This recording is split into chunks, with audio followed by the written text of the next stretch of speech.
Mga ka-aksyon, hulit ang ngunyan partner Martes sa tabang legal kita ngunyan na pagkaldaw. Uy, legal. Ayan, ang day katapos-tapos partner na iriwal sa daga. Na naman. Iriwal sa daga sa may parte kan Barangay Bunker 1, Legazpi City. Ngunyan para tawan kita partner ning Edia kan nagrereklamo. Nya unig di partner bisita taan magtugang na nagrereklamo. As in syempre partner ang pinagrereklamo kani ang Kuta sa na. indaman sa nang tiyaon. Kuta na, so pigrereklamo yaon man. Yaon man kuta na partner. Nag-book out. Nag-walk out. Nagsayuma na magpa-interview nila. Ayan. Kaibahan ta ang magtugang na nagrereklamo si Vanessa, asin si Sheila, Binyas. Ang pinagrereklamo an sa indang tiyaon. Maray na pagkahapon tabi. Maray na pagkapon man po. Ika si... Madam. Ika si Sheila po. Sheila. Siya si Vanessa. Aha. So an sa indong tiyaon si Manay Nidelia Ahero. Paano nindo siya naging tiyaon? Tugang po siya kang samuyang ina. Ayun, tugang siya kan sa indong ina. Okay, So, pamangking buo pamangkin ka mo. buo sinda. So ang problema nindo, syempre problema sa daga. Inot kong hapot, hainaan sa indong ina. Haloy na po siya kagadan po, madam. Haloy ng nagadan. Okay. Ngunyan, anong daga ini na pigrereklamo nindo na may problema? So, mana po kang samuyang ina.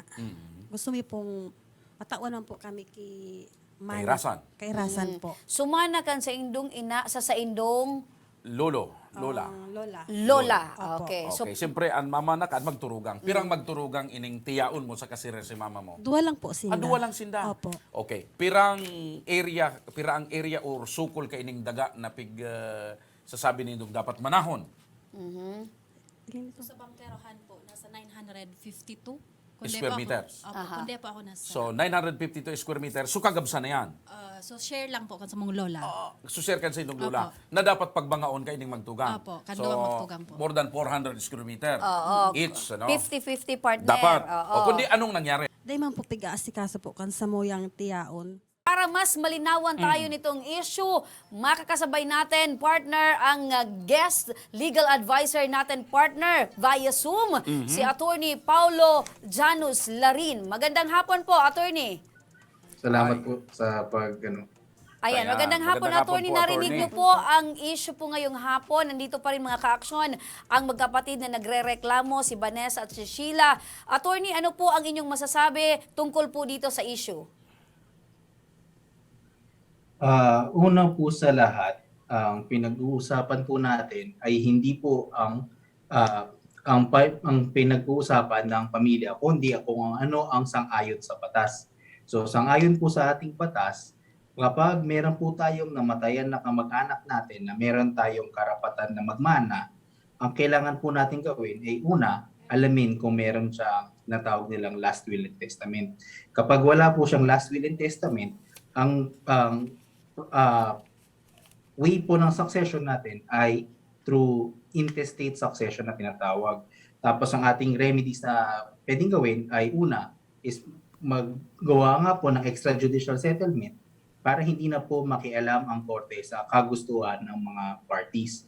Pero kapag gumawa nga po tayo ng extrajudicial settlement, sobrang importante po na dapat lahat ng mga dapat makakatanggap ay represented.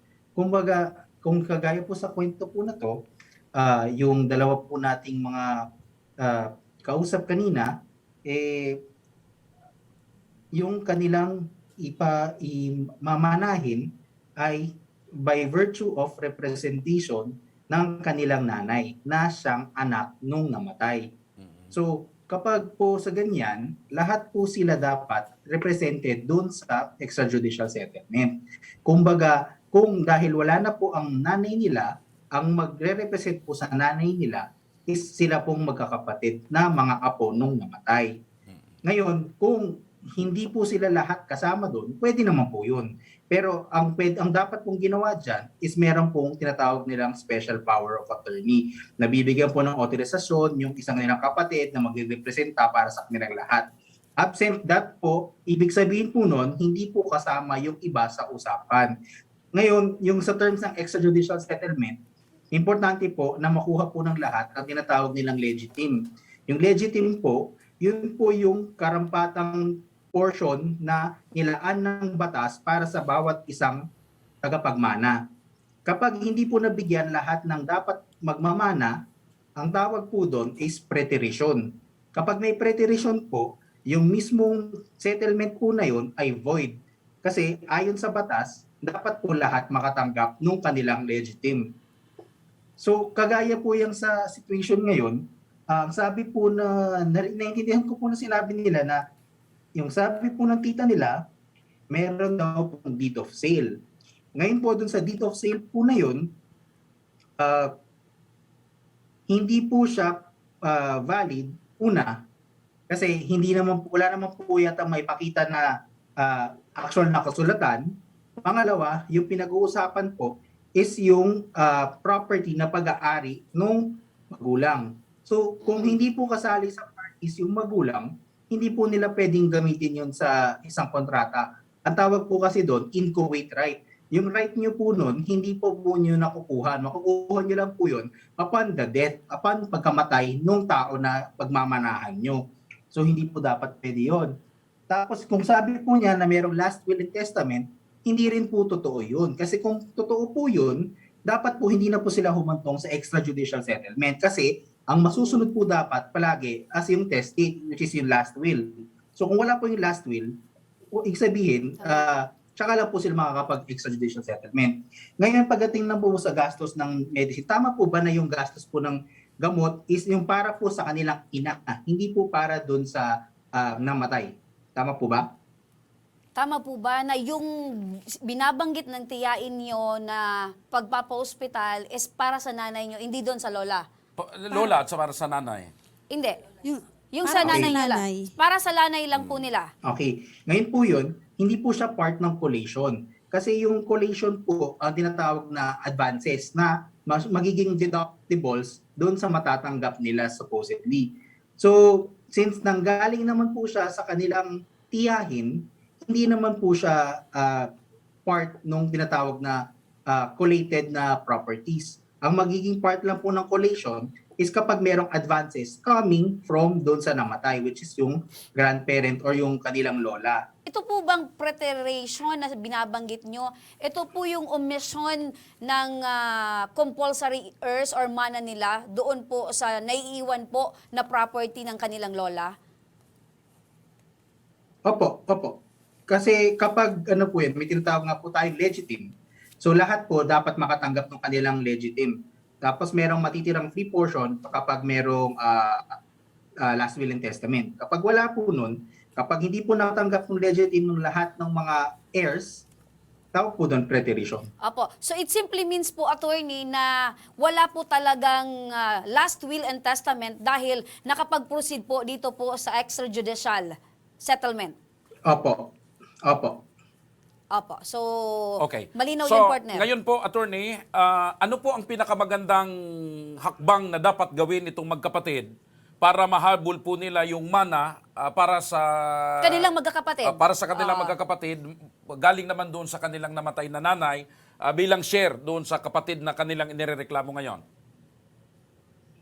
Okay. So una po, syempre, kailangan po nilang isaayos yung mga documents na naipasa. Pangalawa, i-check po nila at isiguro nila na hindi po silang tumatanggap sa kahit anong kasulatan or kahit anong agreement doon sa kanilang tita. Baka mamaya po maiba yung kwento at magkaroon ng technicalities. Pero masyado na po malalim yun. Doon na po muna tayo sa mga general na bagay po. Kagaya po ngayon, dahil meron na po extrajudicial settlement na na-file, pero nalaman po natin na preteritated po sila, ang pwede po nilang gawin is ipapakancel po nila yung sa korte. Kasi ang dalawa pong option is, sabi ko nga po kanina, una is yung intestate succession, which is yung korte, i-inform yung korte na namatay yung inyong lola or kung sino man, tapos sila po ang magdidesisyon kung paano yung hatian. Pero dahil gusto po nilang mag-partition, ibig sabihin po, sila mismo ang mag-decide kung paano po yung hatian. Hindi po makikialam yung korte, basta lahat po ng dapat na makakatanggap ay pumayag at wala pong nagagalit.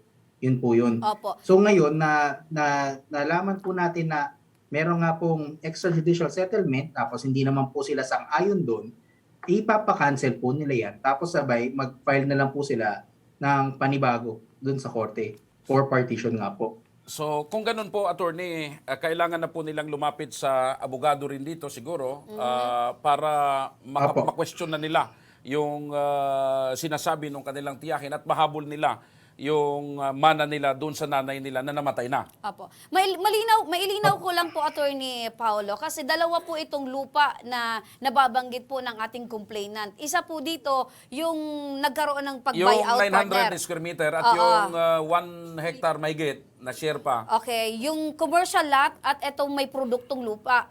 Opo, Na agricultural lot. pumayag kayong i-buy out pero 30 mil pa lang yung nabibigay sa inyo. Pero wala naman kayong pinag-usapan kung magkano talagang talaga.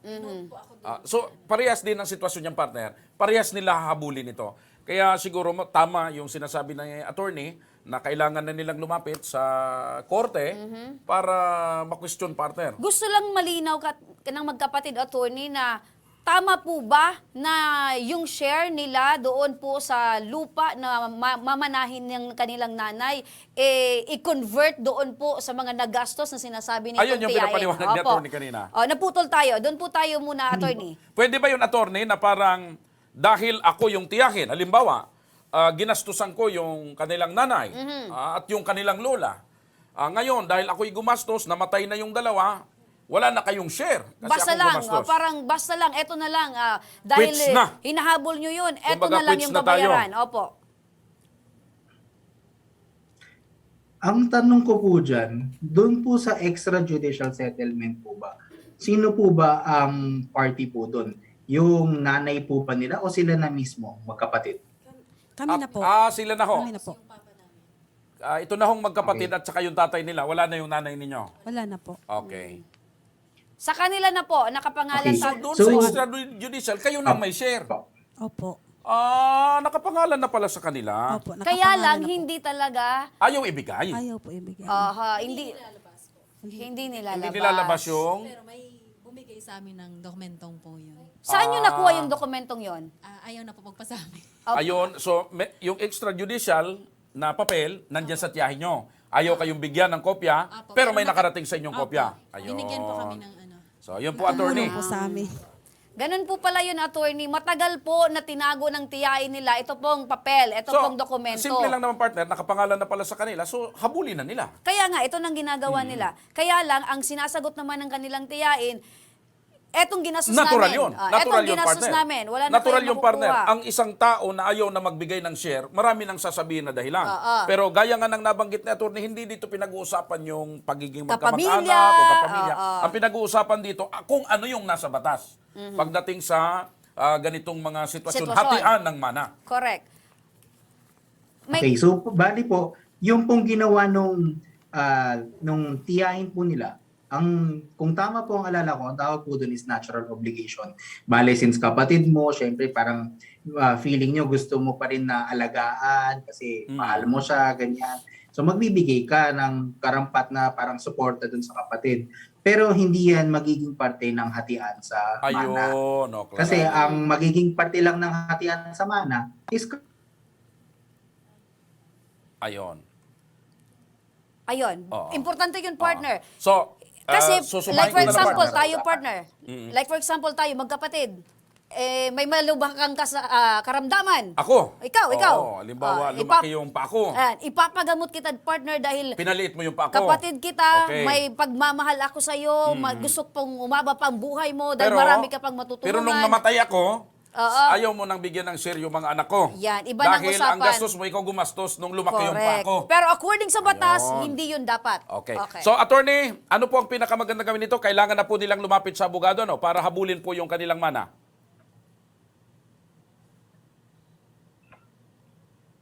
Attorney.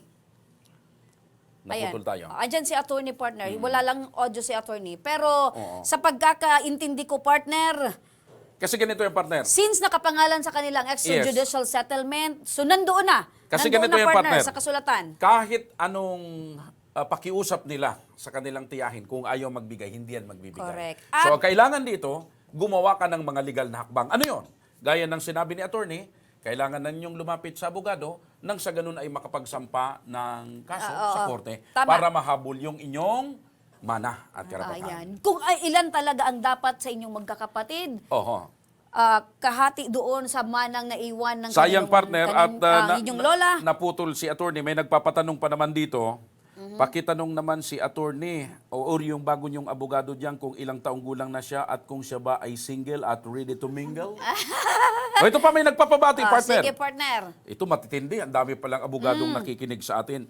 Binabati natin ngayong hapon, shout out sa ating mga magigiting na abogado, Attorney Bobby Ang, si Congressman Attorney Jill Bungalon, si Attorney Janine, Attorney Ayla, Attorney Antoinette, Attorney Jerome, Attorney Jedrick. Ayan, yan ang mga magigiting at Ang magagaling dami. nating mga abogado. Partner, balik natin sa linya si Attorney Paulo. Attorney Paulo, magandang hapon ulit po. Naputol tayo sa linya.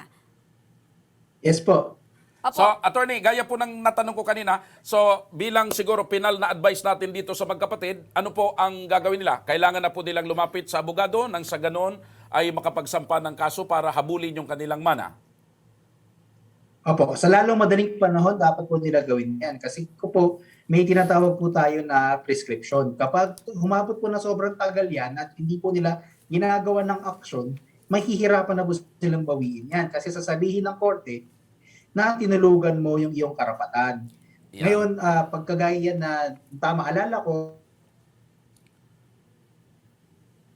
Nawawala yung audio partner nawawala ni yung audio, attorney. Pero, ang binabanggit nitong magkakapatid partner, tinago nga sa kanila Oo, itong hindi. extrajudicial Pero settlement. yun ang pinakamagandang gawin natin. So ngayon, galing kayo dito, siguro sapat naman na yung naging advice ni attorney. Siguro bukas, kumilos na kayo. Huwag na kayong maghintay na yung tiyahin nyo ay magkukusa. At sigurado ako, ang isang tao na ayaw magbigay ng share, lalo na kung may mga anak na rin, Ayan. na ayaw na rin magbigay ng share, hindi niyo na yun mapapakiusapan. So lumapit na lang kayo sa abogado, magsampa ng kaso, habulin ang inyong mana Ayan. at bilisan nyo, sabi ni attorney, sapagkat may prescription na malamang na maging ito'y mabaliwala kapag napatunayan ng korte na pinabayaan nyo sa Oo. matagal na panahon. Ibig Parang sabihin, tinulugan nyo yung inyong correct. karapatan at hindi nyo pinaglaban. Kaya nga may kasabihan, pag may karapatan, Ipaglaban mo. Ipaglaban mo. Ayan, huwag kayong mag-aalala kasi andito pa rin kami para kayo ay tulungan at i-guide para sa inyong laban. Ayan. oo, sa Partner. tulong na rin ng mga abogadong nakikinig sa atin Ayan, ngayon. yung mga abogadong binanggit So, mo, partner, maraming salamat sa inyo pong pagtutok ngayong hapon. Oo, attorney, maraming salamat ha. Hindi mo na nasagot yung pinapatanong dito ng isang viewers. Naputol eh. Sa I-direkta susunod. mo na lang, partner, sa kanya. Attorney Paolo Janus Larin. Maraming salamat. Maraming salamat Mabuhay po sa kayo. inyo. Ayan. Kayo po, kumusta po ngayon? Alam nyo na ang inyong gagawin. Kumusta Malinaw na na. ngayon nakausap nyo na si attorney? Ano ang inyong plano? Yun nga po, lalapit po kami sa attorney. Oo. Yung mga dapat naming gawin para po mahabol po ang aming mga karapatan. Dapat? para po makuha ang, Ayan. dapat po, ay para sa amin naman. Ayun. Hindi kayo mahabol lang sobra, yung sapat lang Yung at para sa tama. kanila. Opo, yung para sa amin lang po. Okay, so maraming salamat sa pagtitiwala, no? Vanessa? Sa Tabang Ora mismo. Dakula pong pasasalamat po sa action ko and sa mga nagtabang po na mga attorney. Tapos sa lahat po na bumubuo ng programang ito. Ayun. Ayan. Ayun, klarado, so, partner. ayan. Ini-programa Bukas, talaga, partner, partner. may papupuntahin din ako sa iyo. Halos ganito din. Yung anak na ngayon ang kasi yung tatay niya parang ayaw na bigyan ng share Yung tatay nung niya. kapatid. Ah. At ayaw ipakita yung papel. Ang masaklap nito, kahit isang papel, wala silang hawak. Pero dyan, partner, kahit walang papel na hawak, doon tayo Ang pinag-uusapan titingnan natin naman yung dito, partner, partner, yung ay family tree. 4 hectares mahigit. Malaki. Ayan naman Oh, pinag-uusapan malaki. Basta dito. lupa, partner, maraming nagkakagulong pamilya. Buti na lang kami, partner, wala kaming lupa. Wala kayong paghatian. Ako meron, paso. Pwede namang hatiin. Yung lupa ko sa paso, pwedeng hatiin. Balik na tayo, partner, sa Okay. ating tunay na pagkatao, partner, mga ka-action. Bakit gusto mong sabihin nawawala tayo sa ating mga sarili? Ang hirap managalog, partner. Nalalawi ka, partner? Oo. Sabi mo nga kanina na yung partner, so nagbabalik. Ah, Paano yon? yung Muling nagbabalik ang Tabang Ora mismo. Ayan. Vanessa Sheila, maraming salamat sa inyo pong pagtitiwala sa aming programa. Ayan. Ang Ako Bicol, laging nandyan para tumulong sa inyo. Ayan. Ayan.